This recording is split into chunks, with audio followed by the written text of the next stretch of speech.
Eventually, both guys are getting beat down on the outside by the entire Lumberjack roster, and Mankind comes out with a shopping cart. We're here. It's the Smackdown after Armageddon. We're here to talk about it. Welcome to Tales from the Attitude Era. I'm Rob Pasbani here, of course, with Tommy Blacha, the man who wrote it all. Yes. Oh, that's later. Shit. Every week you got to infringe on somebody's gimmick, I feel. Yeah, gimmick infringement. And very excited. This was an excellent episode of Smackdown. It flew by. Yeah. It felt like watching a Saturday night's main event from back in the day. Like it was kind of like this house show kind of vibe, but storylines advance, and we saw some really interesting, unique matches. Yeah, it was, there was a good overall premise, I think, that made it easy to work, which was like, okay, what are we going to do now? I think a little bit, if you look at WCW and the NWO, which was like amazing, Hogan, best heel turn of all time. But then after a certain point, it was like, okay, everyone's in the NWO, and more people kept going to the NWO. So it was like, and then everyone else is kind of herbs, as you most eloquently put, because it's like, we're fighting for WCW. Who cares? And so, I think some of these dynamics were a little better here, where it's like, okay, immediately, I was throwing in there like, well, she is a McMahon. No one trusts anyone. You know what I mean? So everything is always kind of like, it's like the Cold War, like, well, yeah, it's not all cut and dry, and I don't know if I trust this. So it continues to be intriguing, so to speak, a little bit. And then, yeah, there's tension everywhere, even amongst Stephanie and Triple H. Even as they're united, there's still a little tinge of like, wait, what are you doing? Yeah.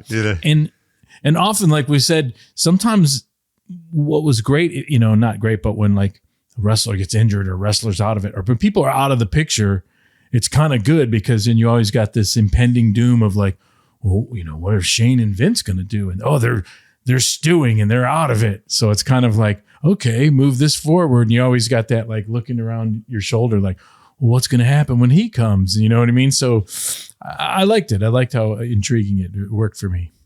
Yeah. So it kicks off with a 5-minute recap, and this was so good. And also, you have to put into context, this is the first show on broadcast television since the pay-per-view. So There's some people, they don't have cable in 99. It's very feasible. So this is the first time they're hearing about what happened at the pay-per-view, what happened at Raw. And another thing that I always found interesting is on the Raw after the pay-per-view, WWE would only show still images, because they would try to push the replay that would air on Tuesday nights to be like, oh, you could still watch this. Look at this crazy thing. We can't show you the action of it. We'll just show you the still. But then by Thursday, the replays are done. So they do start showing motion in the clips. And also because so much happened on Monday, like this recap was a full 5 minutes. But it was dense and it was important. There was a lot to get across. I'll claim that one. That was my idea, because I remember saying like, hey, remember when you were, when you're an oldster, you remember way back in the day when they would have fights that were too big for TV, Joe Frazier, Muhammad Ali, all those, and you would never see on the news, they would show like a still. And they would do that same thing, and they would kind of meter it out, like to, So it's kind of like there was something just like exciting about like just seeing a still from like, oh God, there's that one, he's throwing the punch, like who won in the third, and it would just keep it going. And I thought like, and I was always amazed that the era that we were working in, it's like, wow, pay-per-views aren't that different from Raw, other than like they're kind of a house show the way that, but as far as like the amount of talent or what the main events were, or all the, shenanigans, they weren't far superior. So I was always amazed, like, why are people like paying so much for pay-per-views and just, but they did. So it's kind of just a way to be like, ooh, enticing, just aesthetically, it looked cool like that. So yeah. And also I feel like that. There were pay-per-views back then, 3 a month. If you think about it, there was the WWF pay-per-view, WCW, and at the time, ECW pay-per-views. There was people like late on their rent because of pay-per-views, I'm sure, back in the day. Or like my family, have a hot box. Don't pay for anything. Yeah. Boom. Take that, cable companies. Come after me. Come after me. Oh, yeah. My family, too. In fact, two of my nephews were cable guys at one point. And then they had this, they also had a dish way back in the day. And then they had like a box that would descramble it. But then the dish companies were scrambling the signal. And I remember my one nephew was like, God, he was so young because they had all these cards they would somehow put in the box if the signal came in scrambled. So they were like watching wrestling. And my one nephew, and then it got scrambled, and he just got up in his pajamas and walked over and got a new card and like took it out of the old one, put another one in it, and unscrambled. And I was like, oh, he's like 9 years old. Like it was like a sci-fi movie. Oh, they're trying to unscramble. Yeah, lots of shenanigans. I like it. Yeah. I was like 13 there was this like juicer that you would roll in and you'd press the button and. What a time. What a time. Yeah, absolutely. Also my first exposure to porn. Softcore, of course. Nice. Because it just so happened to also be unscrambled. Yeah. And living in an immigrant household, nobody cared. It's not like my the parents were like blocking the channels. They're like, whatever. Anyway. The show kicks off after the excellent recap with a full company-wide meeting backstage led by Stephanie and Triple H. And before we get to the storyline here, I'm very interested in the politics of this because it's like, oh, look at how Triple H maneuvered himself to be the boss of the company, essentially. Like this was his idea his pitch, I should say, to do the wedding. And then I'm sure out of that, he pitched like, hey, she should sure. Like, wouldn't that be or whatever the natural progression of the angle is? And then now it's like, yeah, we should be running things. And then it makes me wonder, like, if you're someone like The Rock, Mick Foley, Big Show, like these upper card guys, maybe not so much Big Show, but like these bigger upper card guys.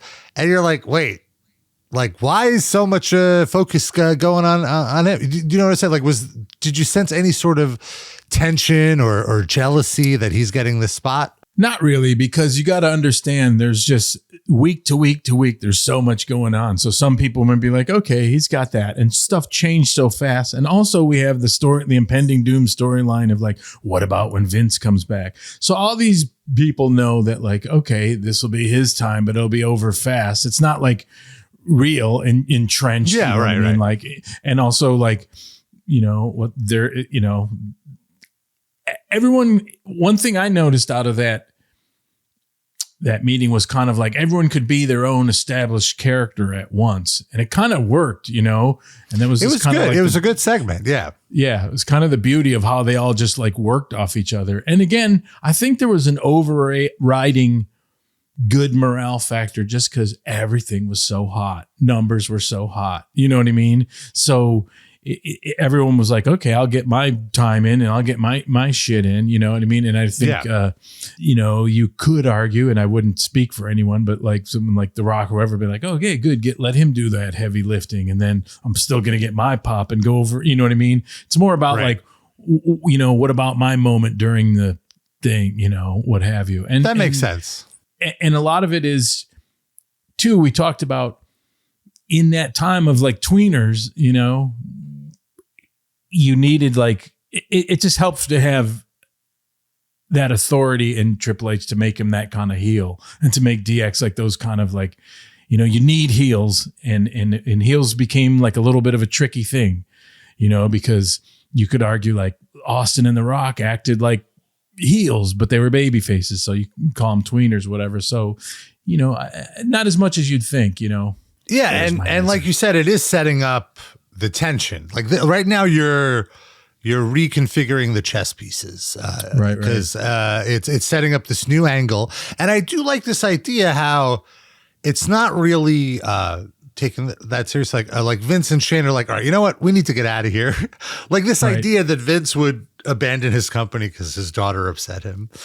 Right. Like, all right, I'm done, whatever. Like it'll figure itself out. And they're like, all right, I guess we're taking over. And who's going to stop them? Really? Right. And everyone's just letting them. But it does create this great story. So, and also, let me say this, that I think people realize too that, like, say what you will about Triple H, he's someone who knows, like, oh, I'm going to get my comeuppance. I'm this heel. I'm going to get, somehow fucked in the end. It wasn't like, oh, there's real politics when shit isn't going good, and like, oh, I'm getting buried. You know what I mean? It still was intriguing. Money was coming in. Everything was so hot. So it wasn't like a sense of like people are getting buried. But by the end of the event, Triple H's plan did backfire on him. So there was that still. Yeah, I agree. Stephanie tries to address the roster. No one's giving her any attention. So the rest of DX stands up and is like, hey, everyone, shut the hell up. And she's like, thanks, guys. That's so nice. They say that Vince and Shane aren't here tonight. And they announce that you're getting your chance to shine. For those of you handed things on a silver platter, that platter is taken away. And they announce some matches for the show. They say since Al Snow's been having his problems with Mankind, the two of them can settle it in the ring. And it was at this point I'm like, wait a minute, is that Biker Undertaker in the crowd? But no. The Rock is going to be facing the Big Show. It was Biker Big Show. Big Show has this like gangster look. He's got a beanie on and like a jersey and some Jenkos or something. He looks... Yeah, it's the 90s. He looks like a tough guy. Yeah. And they're facing for the world title. So this is a big match. The Rock versus the Big Show for the World Heavyweight title. So already a hot show. And also to just glom on one more time what you were saying before, part of like even that concern that you said out there, like, oh, aren't people concerned that like now this guy is going to be running everything? That was kind of built into, his promo and what have you, of like, okay, everyone's going to get an opportunity. Things are going to be better. So people could be like, well, fucking Vince was a fucking controlling asshole. Let's give this a chance. You know what I mean? So all that played out and helped a little bit with that. So it wasn't like it was in the air. Right. Sure. And The Rock isn't going to complain about getting a world title shot, right? Like you're taking care of the big guys here. And we hear the phrase for the first time tonight marks the dawning of a new era in WWF, the McMahon-Helmsley era. After they announce the McMahon-Helmsley era, we get the intro to Smackdown, and then the big boss man comes out. He's giving a recap of all the evil things he's done in the past year, made Al Snow eat his dog, mocked the Big Show's family. And then Chris Jericho interrupts, continuing his little face turn here, tells Bossman to shut the hell up. He wants to show off his intercontinental belt. And you and Prince Allen over there are in the ring. Maybe I should destroy you Ayatollah style. It ends up that it's Jericho versus Albert and not Bossman. Early in the match, Chyna comes out with Miss Kitty. The Cat. The new women's champion, the Cat.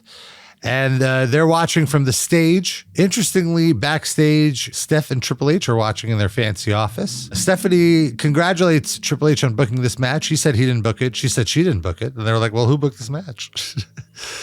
The finish is the boss man gets on the apron, throws the nightstick in for Albert to catch it. Albert does catch it, goes to hit Jericho. Ref is distracted. Chyna quickly rolls in and low blows Albert. He drops the stick. Jericho picks it up, hits him with the stick, hits the lion salt, gets the win. So Chyna helps Jericho win his match. As Jericho is celebrating, the shot displays Jericho in the foreground, and in the background is a sign that says Y2J is way gay.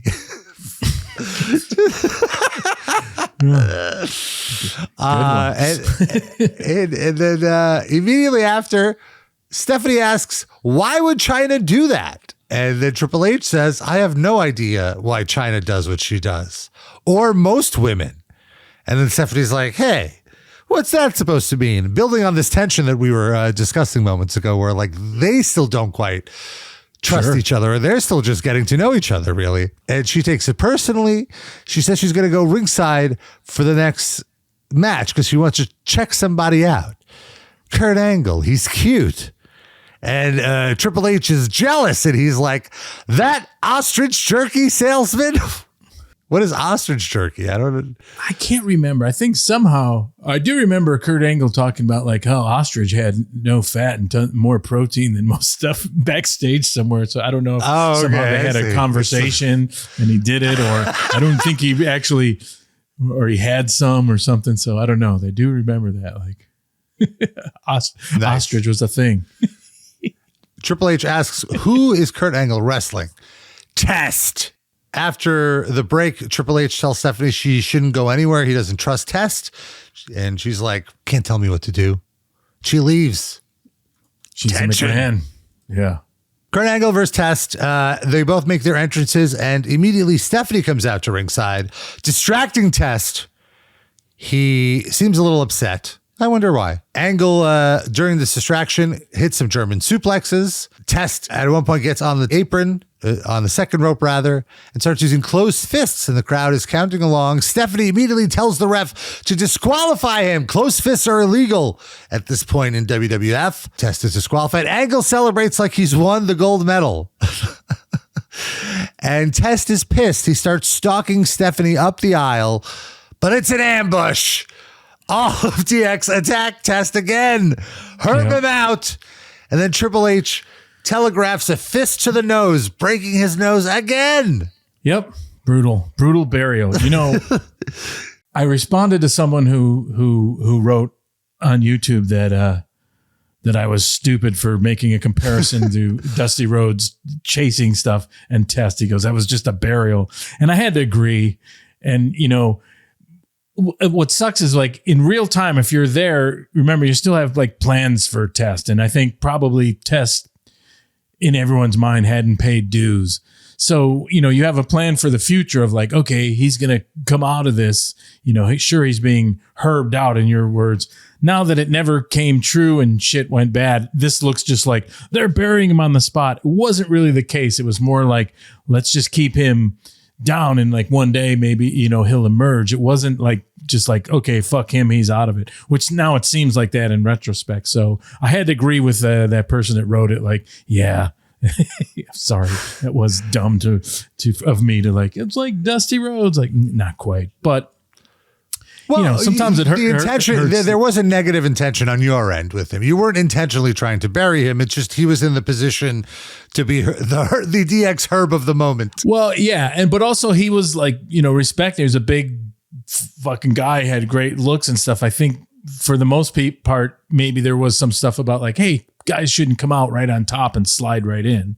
So there was some of that. And that was with every new guy. And that's what I hated about WWF at the time. It's just like, strap a rocket to somebody. We don't need them being beat down for 2 years before then being like, okay, now we're pushing him. Yeah. Well, it's regardless of how you feel about it, it just was like a fact of life in pro wrestling. And, you know, and certainly that's exactly what they did with, the Ultimate Warrior, someone that tons of people had, you know, resentment about, you know, like what the fuck. But then at the same time, he's so super over, you know, so what do you do? So there was, you know, plans that like, okay, he'll come out of this at one point and, you know, his career went wink, bank, boom, and, you know, rest in peace. That, you know, highly unfortunate. So it's and I guess really at the same time, you did strap the rocket to Kurt Angle. So it's really just right place, right time, kind of. Although Kurt Angle's an anomaly because he gets a full transference of being an Olympic wrestler. Those dudes. True. It's like those credits. Sorry, those community college credits don't transfer. Those do.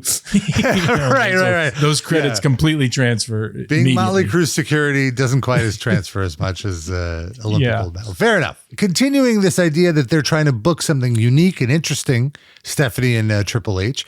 Our next match is Matt versus Jeff Hardy. And Terry's out there trying to be like, don't fight. No, don't do it.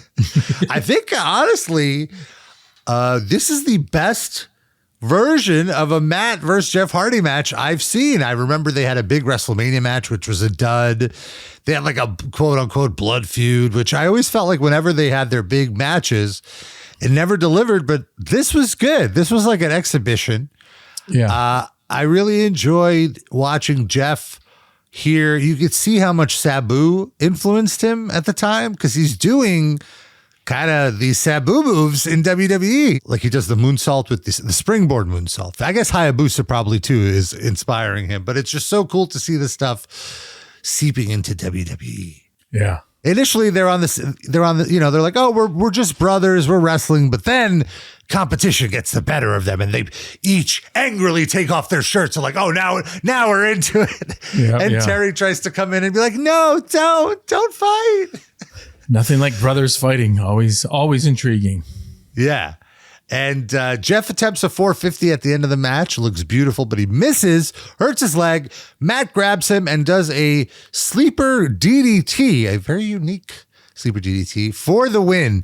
And I always felt like Matt needed these wins because Jeff is such a more charismatic wrestler and like such a more exciting guy that you have to give Matt the rub of like, well, he's like the better wrestler, like you got to give him a little rub to even them out. He's the older brother too, I believe. Yes. But this is really fun. And this is a great, like, this is the beauty of SmackDown. Like, I would feel like if I, at the time being such a Hardy's fan, this was kind of a dream match of seeing like, oh, what would it be like if they wrestle each other? Sure. Backstage, Tori barges in to the McMahon-Helmsley office and says she was so embarrassed about the pudding match. Stephanie says, oh, tonight I'm going to give you something to be embarrassed about. And you're going to be facing me. And Triple H is like, what? No, you can't do that. What? After the break, the posse comes into their office. There's a lot of stuff in these offices. Like all of a sudden now you're into like every segment has a backstage segment at the beginning and the end of it. Before and after the commercial break, you're doing these segments. So there's so many more pre-tapes now that you're doing this angle, I feel. Yeah. Well, and that's what was the fun about like starting to work it out is you always try to follow some kind of logic of the premise. And part of it is like, well, if there's new boss in town and it's this kind of, dynamic, oh, everyone's got to have a take on it. And then also if they're laying out there, oh, everyone should go like, either say, fuck you, I'm not doing what you want, or you better treat me right, or hey, anything I can do, or kiss your ass, so that dynamic goes through everyone, even if they're ignoring it. You know what I mean? Even if someone's like The Rock is like, he just gives that look. It's not like he's part of it. Everything means something like that. So that's like the fun of like these storylines when they work good and they come to a culmination and you're just like, oh, okay, this affects everyone, so. Yeah. And one thing I was just thinking about, to your point earlier about how you were saying how The Rock just cares that he gets his stuff in and that it gets over. Like Triple H has a lot of work to do this day. He's in 50 segments and he has to remember all these lines. It's a lot of work. Meanwhile, The Rock just had to go out there, do his thing and like wrestle for 10 minutes and he gets to go shower and go home. So now that you mentioned it, I do see the other side of it. It's like, let him be in every segment. Great. Sure. And then I'll come in and shit all over it, and I'll look like the hero. And say what you will about him. It was, however, he's, if you talk about is one of the attributes of being a pro wrestler, maneuvering backstage politics. He's got that in spades and he did it. You know what I mean? It wasn't just like handed it to him. So there you go. So after the break, the Mean Street Posse come in. They apologize. They say they learned their lesson and they'll do anything to get in their good graces. And Stephanie says she has an idea. Tori comes out for her match. I don't know if this is an overdub, but Tori has the worst entrance song of the era. I feel it has to be an overdub. Stephanie comes out. She said she wants to embarrass Tori. Backstage, we see Kane watching on a monitor and he gets attacked by the posse. This was their plan. Stephanie says Tori's so dumb and her real opponent is coming out right now. And it's X-Pac. And it's interesting that you've been saying you want to tone down things on SmackDown, but here you have man on woman violence.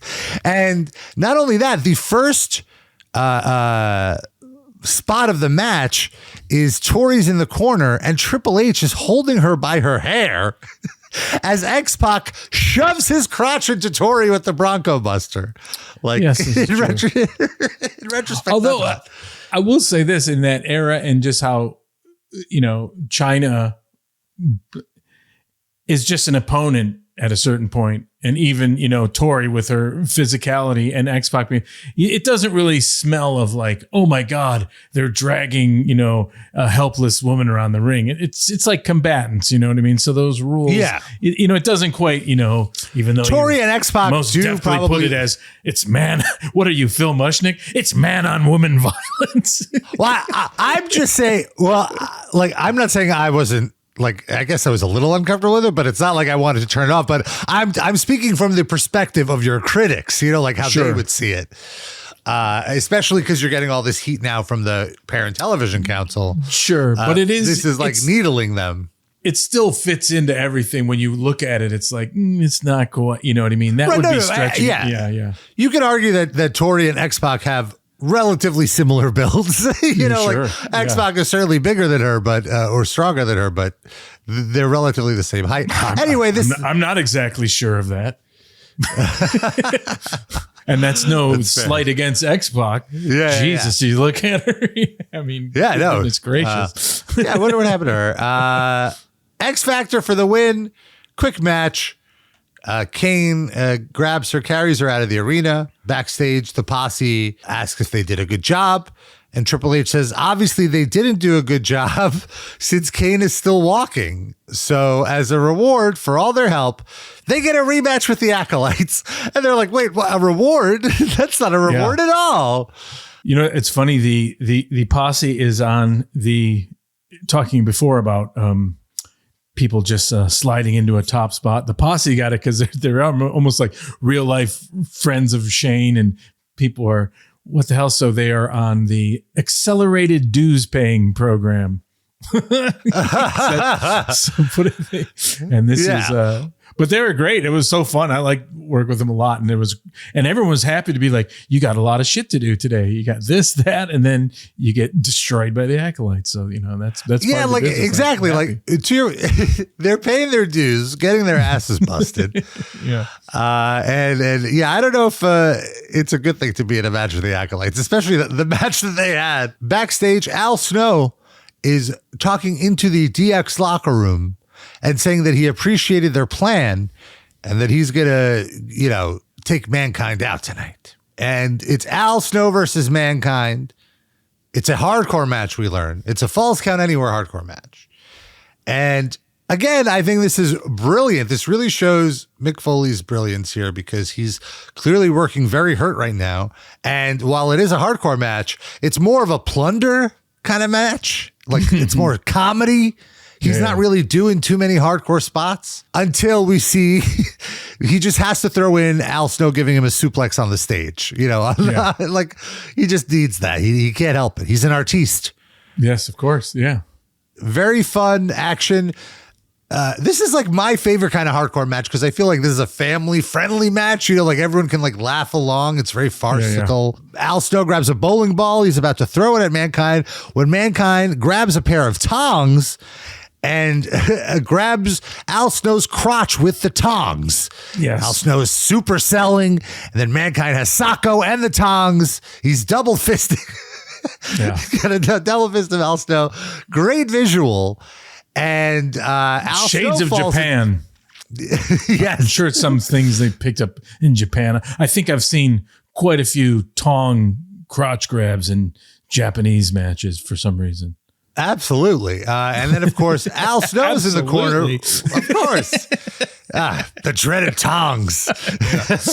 And then Al Snow's in the corner with his legs open, and Mankind grabs the bowling ball and he hits a strike. And that's a hard spot to do because you really do have to stop the ball before it hits your crotch, even if it's a light ball. And move to the other. Yeah. And also, like, when the bowling ball is invoked, it's kind of like, it seems natural, like, well, someone's got to be in the corner with their legs spread open and the other one's got to bowl it, doesn't that? Yeah. You're not going to hit someone in the head with it. It's going to be such a Chekhov's bowling ball. Yeah. So, that was good. Good spot. Eventually, they fight to the back and they fight to the DX dressing room that we saw earlier in the night. And the camera's knocked down. We hear them in the dressing room and we hear a chair shot. However, it's Al Snow that goes flying, and Mankind gets the win. And then the camera pans up to the dressing room, And The Rock pokes his head out, rips the DX sticker. It was actually The Rock's dressing room. They confused Al Snow. Yeah, the old switcheroo. And they got the better of him. And then, so that was that match. And these things only work. Part of it makes it work is goddamn Rock just honing that fucking eyebrow and that face. You know what I mean? This could be like whatever, but the way he sticks his face out and like, it just makes it like a fucking real life cartoon or something. It just worked so great. And also there's enough action and there's real chair shots. So it doesn't seem like a meh, that like you hear the violence and you don't see it and they're laid out. Like WWF could get away with that a lot in this era because there was so much shit going on. I think sometimes people could fart at that if it's like, what? They just fucking didn't really do it. But in this case, I think it works. No, yeah, it was a good twist as well because you thought that it wasn't a twist. Mankind. It was a switcheroony. I told you. Oh, I'm sorry. The old switcheroo. Sorry. The old switcheroo. Yeah. Ah, yes. And Al Snow can look like a herb. His role is to be a herb and be upset about it. So it's good. Then we see Edge versus Christian is the next match. And I like that the announcers are suggesting, they're questioning, well, why would Triple H do this? Is he doing this because he sees the Hardys and Edge and Christian as the biggest threats to the tag team champion New Age Outlaws who are in DX. And so he's trying to weaken them by wrestling each other. I thought that was a nice little spin on these matches, which gives them a little more meaning than here's just these two guys wrestling each other. Very astute. The Sherlock Holmes announcers were very astute. Yes. This is a good back and forth match. It's interesting because this was completely different than the Hardys match. No real high spots. This was more of a traditional wrestling match and reversals and counters, and they were doing they were trying to do their signature moves, but since the other person knew it, they blocked it, and it was good. And it ended up with they were both trying to go for a roll up, and Edge just got it like just 1 second extra on Christian, and so he won the match. Really, because really he's good taller. Match. That leverage. The posse's trying to run off and leave, and they get caught. Triple H says either they go to the ring or they get fired. Then we have the Mean Street Posse versus the Acolytes. If you have like a fetish of watching guys getting beat up, this is the match for you because this is just total destruction. Yeah. I guess they were in the college town for Farouk, where he was the All-American. Ron Simmons is arguably the greatest Florida State football player of all time. Mm. And Florida State's a huge, although not this year, a huge program. And he's so great. Here's how great he is. His locker, they just plexiglassed it and kept it like a museum piece. Yeah. He was just, astonishing. Even watching him at his weight when he hops out of the ring on one leg, like through the ropes. It's like so weirdly effortless. Like I can imagine I caught my foot. I broke my neck. The way he just does things. It's just, when I was watching this, it just cracked me up. It was like the posse coming down and just that one shot of Ron Simmons, like looking with that like slight disgust. and it's not even huge disgust. It's like, what do these guys, this is what I'm wasting my time on. It's just like just the eyeball test. It's like, okay, you have to fight. Okay, you get to pick one person you don't want to fight. That guy. And what fun! The crowd loved it. Oh yeah, and well, also he was. This is the Florida State chop, so they were just like. He's a legend there. So that was kind of one of those things like, oh, Ron Simmons from Florida State. Oh, we got to give him, what do we do? Just like, oh, just give him something. Just, he gets to just destroy someone. And then it was just hard for the posse to like roll out of the ring and get out of the way of. It was so funny too, because they win the match, and then Bradshaw picks up, I think, Pete Gas to do one more spot, and you could just see Pete Gas like as he's running the ropes, like, oh fuck. Yeah, I know. That kind of it is really like that tenant. Okay, I'm going. What's it gonna be? Fuck. I want this to be over. Yeah. Rodney, the chair shot. Oh, that was brutal. They immediately bent chair to his head. I can't. If that's it were, really if it hard were to a watch. comic book, it would be like a large K-A-K 3 exclamation points. Cack! Just like, and then the Tweety bird. yeah, just like, oh my goodness. Yeah. And then those like ridiculous chops and just, the crowd was on fire. Yeah, I remember that. Yeah, because that was right. That's the college town. It was right there. So Florida State legend. Yeah. In fact, did you hear him? The crowd started. Oh, yes, they were doing the. Yeah, I was wondering about that. So they were doing. That's the Florida State chop. That's Florida State. Yeah. Are they still doing that, or is that has the woke mob? They get away with it because they have a kind of a agreement with the Seminole tribe. So that's kind of worked. Although the Seminole tribe out of Oklahoma doesn't like it, but it certainly isn't. It's a little. It's not as obscene, and it's still happening. It's not like the Cincinnati Reds, right? No, the Washington or the Redskins. Reds. You mean? Yeah. Or the no. You're not from this country, are you? I'm sorry. I'm thinking you're Russian. Sorry, it's the Cleveland. I'm thinking the Cleveland Indians because they had that would have got you killed as a Cold War spy. Yes, like the Cincinnati Reds. What? This guy doesn't know what he's talking about. Yeah. Yeah, exactly. The Indians is what I meant. So that the red icon. How did they get away with that? That was crazy. Well, yeah, because the owners are in a bubble and Yep. Too fun. Hey, anything like that? I go through Gerald Briscoe, proud Oklahoma Native American, where it's like, hey, what do you think about the Washington Redskins? Man, I think it's fucking bullshit. I fucking hate it too. That's what anyone, nice. Yeah, it's like, yeah. Do what Briscoe says. Period. Put that on a shirt. Yeah. Backstage, JR interviewed by Lillian Garcia, and he's asked about Triple H and Stephanie's actions. He says they're reprehensible. She's asking him, how do you think Stephanie's acting? He's like, well, I don't want to say it, but it rhymes with witch, and it starts with a B. JR is such a classy gentleman. He can't just say that. Yeah. I'm surprised he didn't just call her a Jezebel. Yeah. I wish he would have said more like, right, and it starts with a B, and there's an I in there, and then also a TCH. After the break, Triple H is chewing out Jim Ross. How could he say that? Stephanie asks him, what did you call me? And he said, I'm not going to say it. And then she slaps the taste out of his mouth. Yeah. Too Cool comes out.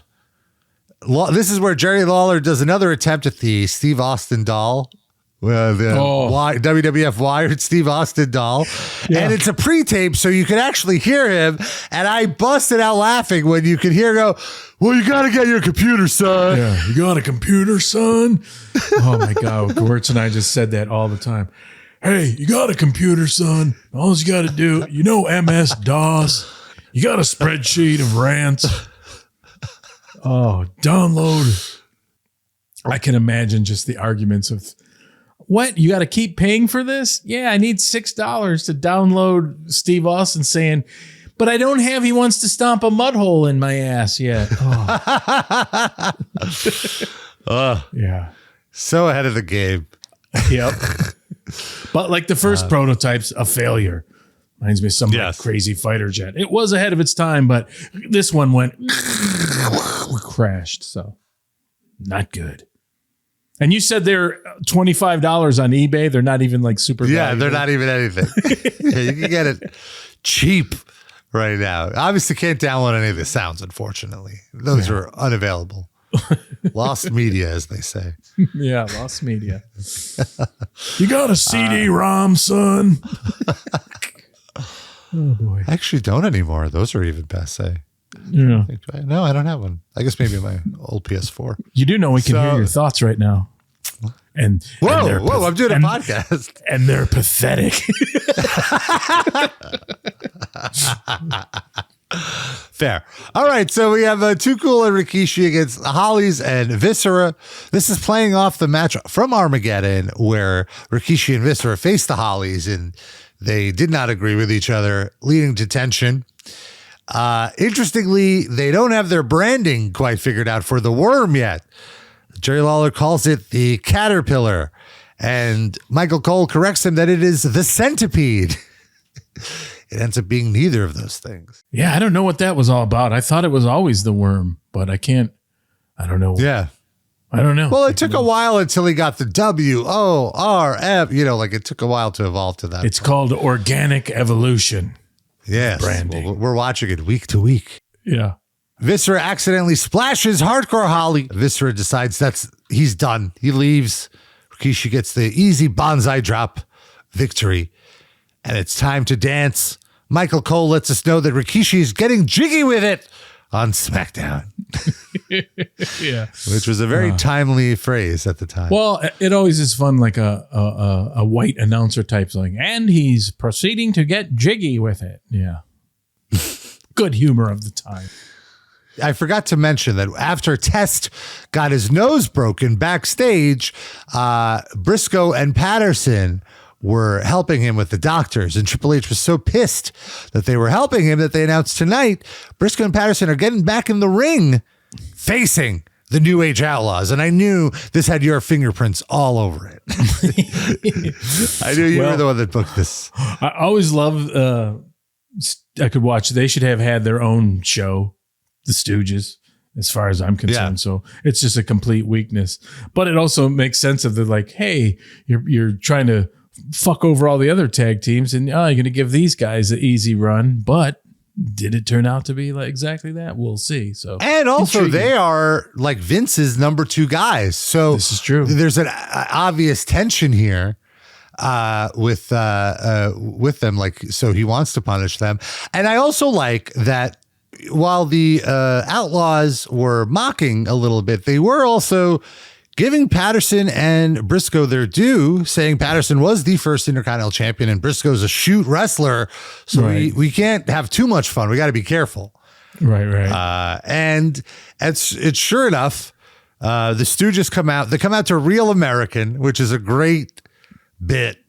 Yeah. Briscoe tears open his WWF Attitude shirt to reveal a Briscoe Body Shop shirt. Have you ever had your car repaired there?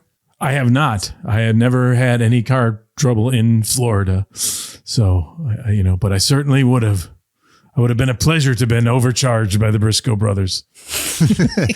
And I did like how it started. It started with the powder to the eyes from Patterson and Briscoe to give them the advantage for a few seconds, give them a few hope spots, get the crowd behind them until one of the Outlaws gets the advantage and then it's over for them, basically. But there was still a little moment of hope towards the end where Briscoe does the most intense looking fireman's carry I've ever seen. Like, it looked total shoot from him.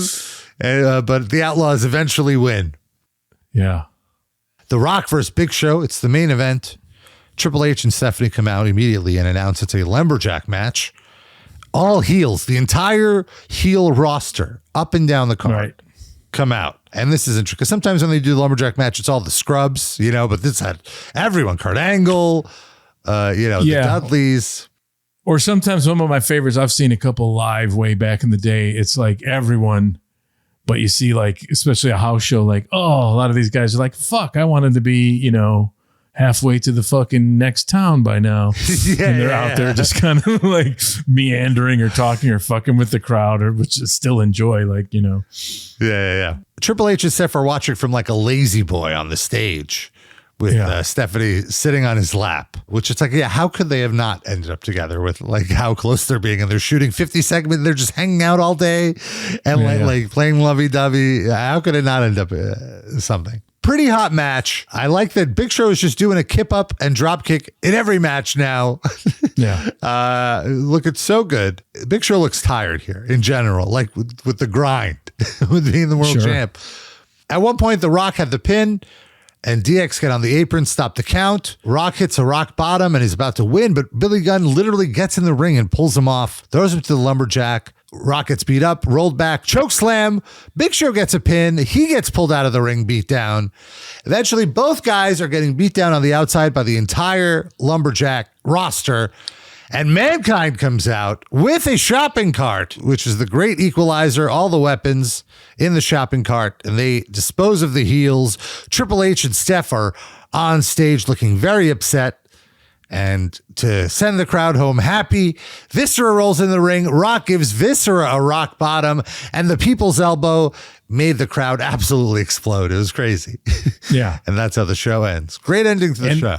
Yeah, and also I think I thought of you there because it's like, ooh, this isn't going to, the clean finish smart marks aren't going to like this. But by calling for the Lumberjacks, you know immediately like, okay, clean finish smart marks, this isn't going to be clean. So you know right out of the gate. So that tempers the disappointment, if you will. And then you're kind of like, well, what kind of super schmaz will it be? And then there's a little swerve with the, the shopping cart. And then you add the nice thing of, well, can The Rock beat a big guy? Well, Viscera's the proxy Big Show, kind of being like, oh, I guess, The Rock can handle a huge, all those little like tidbits make it for a extra special non-clean finish.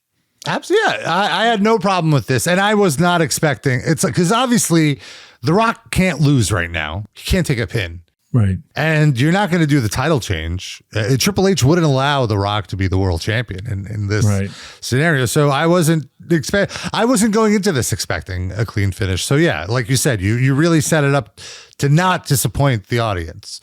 If it was like a 20-minute epic and then all of a sudden all these heels run down, that would suck. That would be deceiving. And what I liked about it too was that, Triple H is all pissed off, didn't get his way, but he didn't really get physical. So all that is still out there. You know what I mean? Like in a good way, it's always like, which you always, especially like producing this shit, you're kind of happy when you're like, this is great because nothing really happened. You know what I mean? So we got all the same house show. Yeah. Yeah.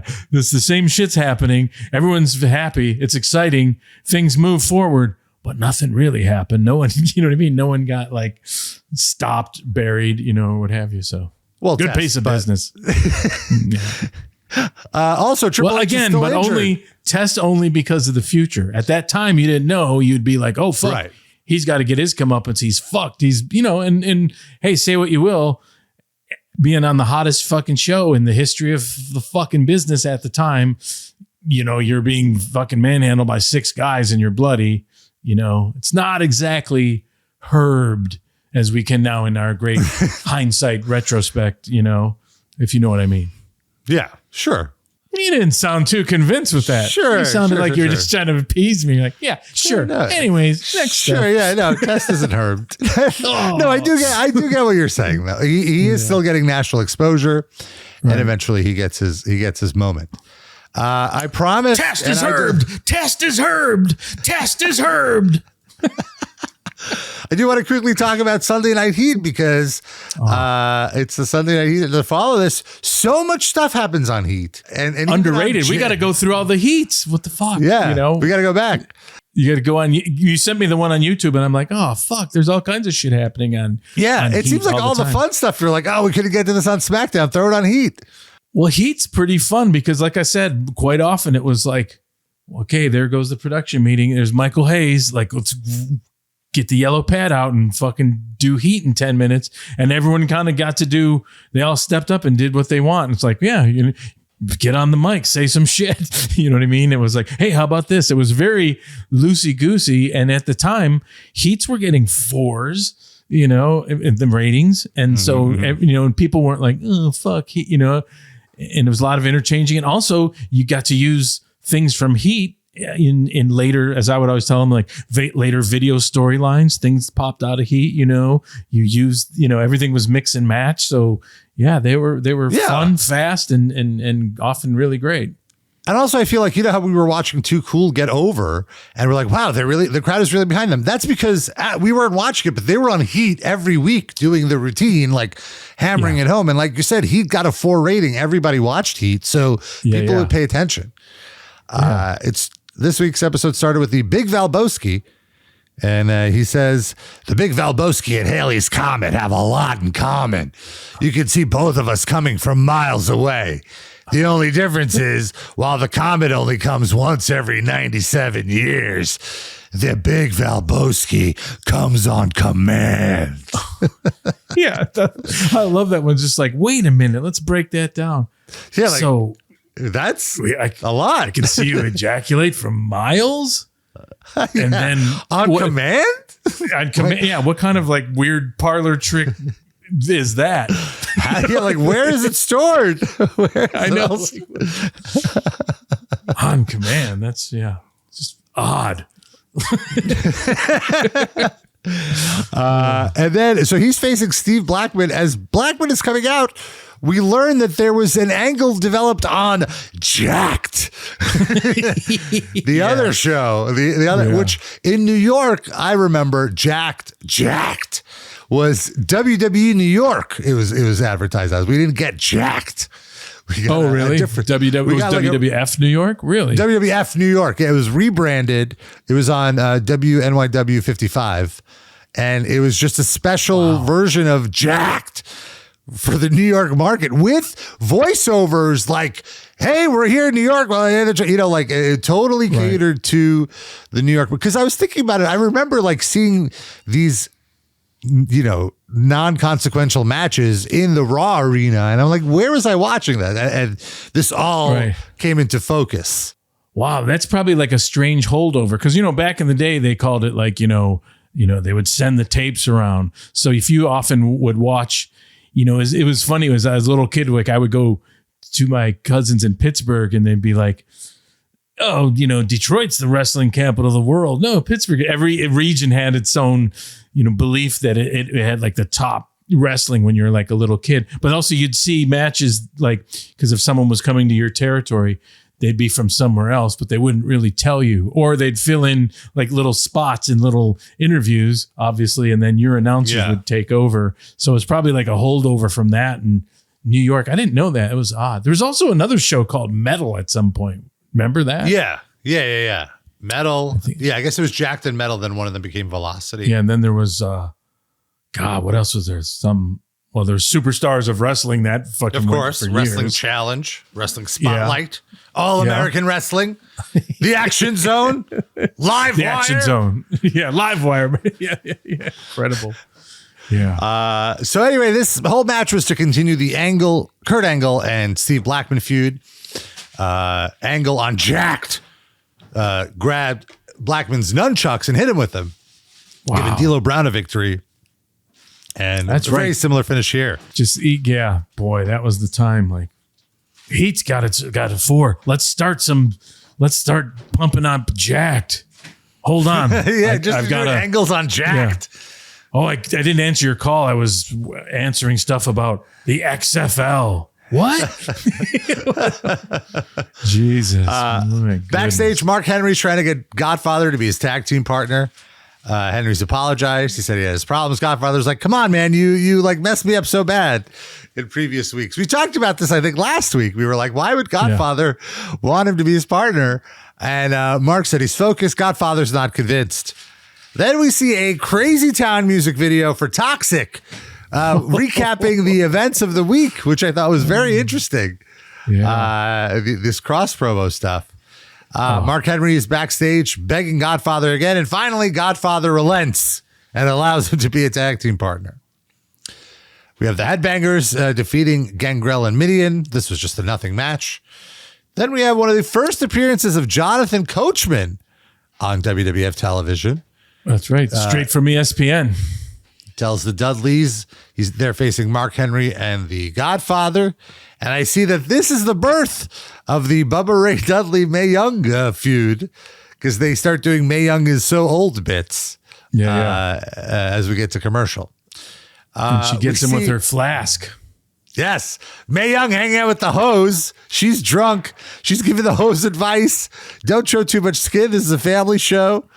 Yeah, you want to drink in my flask? And then one of them was like, yeah, sure. She's like, not too much of that.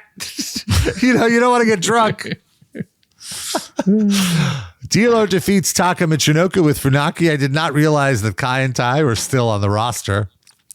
but excited. Hopefully we'll get them some moments in the future. Well, they had a classic. We'll have to dig up the classic all Funaki Michinoku Acolytes themed. Oh, yes.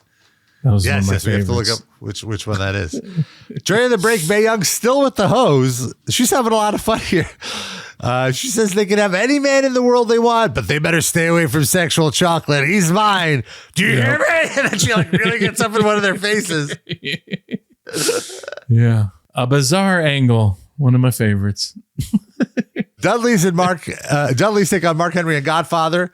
Mark Henry wrote a poem for his lady Mae Young. He says, "Sweetheart, I wake up every day hoping that you stay. I want you to know that it's me and you, Mae." Beautiful. Yep. Quick match. Written by him also. All those are written by him. Yeah. Oh, okay. That's sweet. Quick match. The match ends when Mae Young tries to jump on Bubba's back, fails, and then Bubba's literally like, "Come on, Mae, let's go. I'm hauling you up here." And then she starts hitting him with her flask. Yep. Could have been loaded. Epic angle. I'm so excited to see where this goes. You'll definitely be recapping this on Raw, I'm sure. Oh, absolutely. And also, I just love that The Godfather, anytime you get a pimp in a situation that's an actual pimp going, "Man, that's just wrong." That's how you need it. It takes a lot to get a pimp weirded out by something, right? That's SmackDown and Heat. We're going to be doing Heat at the end of SmackDowns now, I think. Also, just in general, because I feel like with SmackDown, like you said, it's more of a transition launch a side podcast. Heat from the Heat era. Yeah. Jacked up on Heat. We just watched Jacked at Heat. Oh, yeah. Jacked up on Heat. Yeah. Excited. All right, folks. Well, that's our show this week. We'll be back next week, keeping up. Continuing the McMahon-Helmsley era. It's only going to get crazier from here. Yes. We're on the road to the Royal Rumble. Era. Fuck, wrong era. All right. It's true. We'll see you next week. All right. Bye.